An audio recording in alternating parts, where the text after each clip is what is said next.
आई भैया प्रणाम नमस्कार। अभी भोजपुरी इंडस्ट्रीज में एगो विवाद चल रहा है, उस पे मुरलीधर अहिर भैया के एगो बहुत ही धमाकेदार सॉन्ग आया मैथिली इंडस्ट्रीज में, जो तहलका मचाएगा। तो आप लोग प्यार आशीर्वाद बनाए रखिएगा। Recording by Rajeev rock film Supaul. झूठे के साला विवाद करे छी हे रे, झूठे के साला विवाद करे छी। भोजपुरी का किया तबाह करे छी, भोजपुरी का किया तबाह करे छी, भोजपुरी का किया तबाह करे छी। झूठे के साला विवाद करे छी भोजपुरी भोजपुरी का किया तबाह करे छी, भोजपुरी का किया तबाह करे छी, भोजपुरी का किया तबाह करे छी, भोजपुरी का किया तबाह करे छी।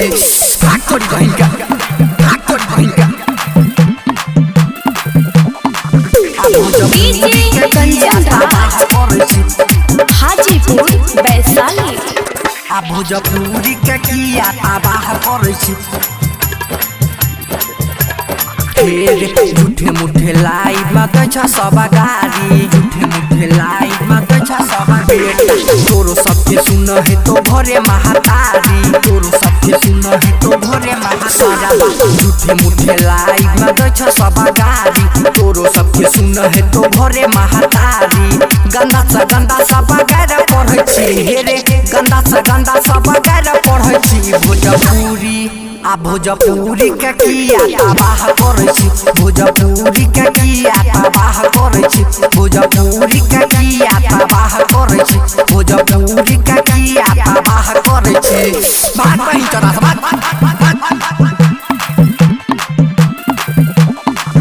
भोजपुरी का किया तबाह करे छी। हाजीपुर वैशाली भोजपुरी का किया तबाह करे छी। जनी भोजपुरी का करे बदनाम रे, जनी भोजपुरी का करे बदनाम। मगही भाषा में कैले निमन कोनो काम रे, मगही भाषा में कैले निमन कोनो सारा। जनी भोजपुरी का करे बदनाम रे, मगही भाषा में कैले निमन कोनो काम रे।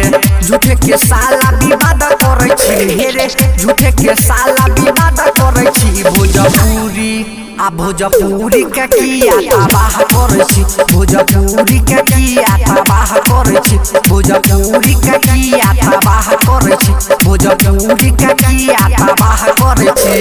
पेल दबो बहिन चोस।